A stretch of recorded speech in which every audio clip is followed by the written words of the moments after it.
So you obviously know that you can use gin in cocktails, but you can cook with it as well. And I'm going to use the very botanical-forward gin from Still 630 in a pear date crumble that has a lot of complexity, as you can tell by all of these ingredients.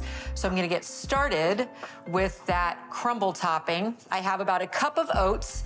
I have a stick of butter that is cold. And I'm gonna go ahead and cut it up into pieces. These are just old-fashioned rolled oats, nothing fancy. Toss this to combine.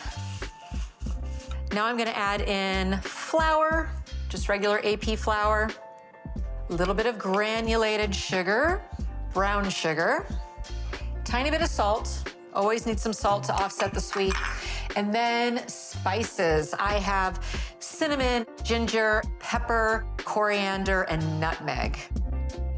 Now just working this until it's all well combined. So now we're gonna make the filling. Put in my wet ingredients first.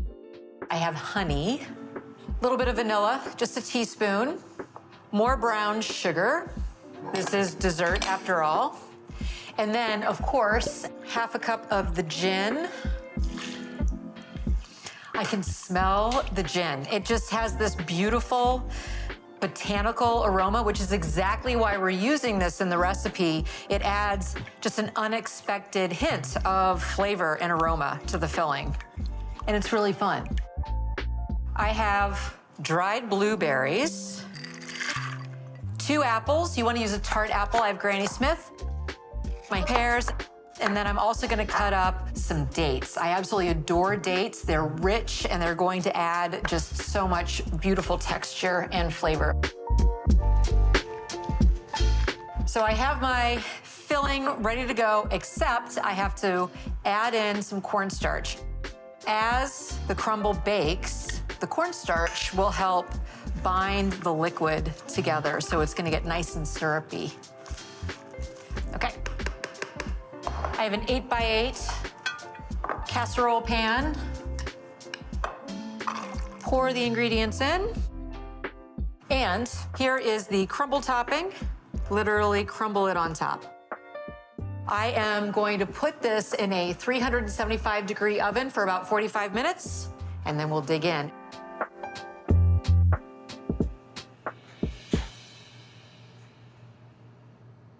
I took this out of the oven roughly 45 minutes to an hour ago. You want to make sure to allow it to cool so that it kind of solidifies. Otherwise, when you take it out of the oven, it's going to be very liquidy. I'm going to be pairing it with a dessert wine. This is actually a white port made of Chardonnay. You don't see dessert-style wines made out of Chardonnay parentage grapes very often. They have such a beautiful kind of round sweetness to them, but a really good kind of almost alcohol punch to be able to kind of cut through sweetness in desserts like this.